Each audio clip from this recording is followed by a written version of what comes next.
You canceled plans again, didn't you? Good. There's this person in your life. You know who it is. They're always tired. Always not feeling it. Always maybe next time. And everyone low-key judges them for it.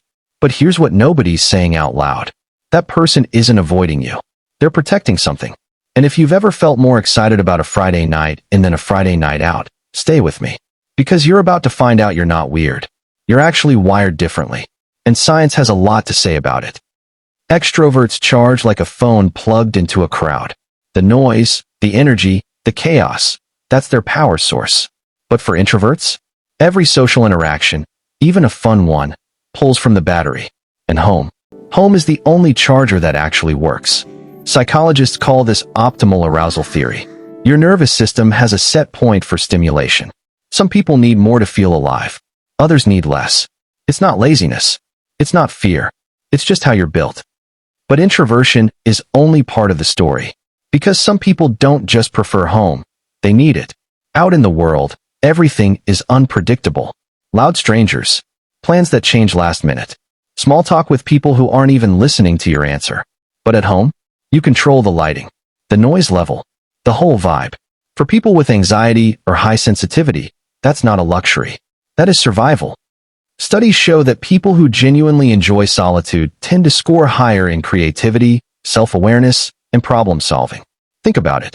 Your best ideas didn't come in a loud bar. They came at 2 a.m. when the house was quiet and your brain finally had room to think. Staying home isn't doing nothing. It's where the best thinking happens. Now, society has an opinion about all this. The influencers, the party pics, the constant, you only live once energy. But here's a question nobody's asking. What if your best life is a documentary, some soup, and zero obligations on a Saturday? That's not sad. That's self-awareness. And honestly, that's harder to find than any party invite. But I have to be real with you. Some people stay home for a different reason. Social anxiety, depression, a quiet voice that says, what's even the point? For them, home stops being a sanctuary and starts being a cage. So ask yourself honestly, do you stay home because it fills you up? Or because leaving feels too heavy? One is peace. The other is hiding. And only you know which one it is. For those who genuinely love being home, they're not missing out on life. They're living a version of it most people are too distracted to notice. The morning coffee ritual. The favorite spot on the couch. The way the light changes in a room at golden hour. The stuff people sprint past every single day. Psychologists call it low stimulation preference. Their inner world is so rich, the outer one doesn't need to be loud.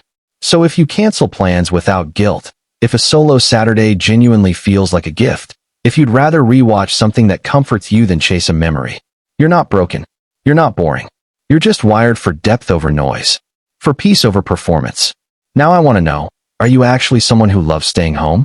Or do you think we're all just making it sound better than it is? Drop it in the comments. And if you want to go deeper, the next video covers the psychology most people never hear about themselves. It's going to hit different. Watch it.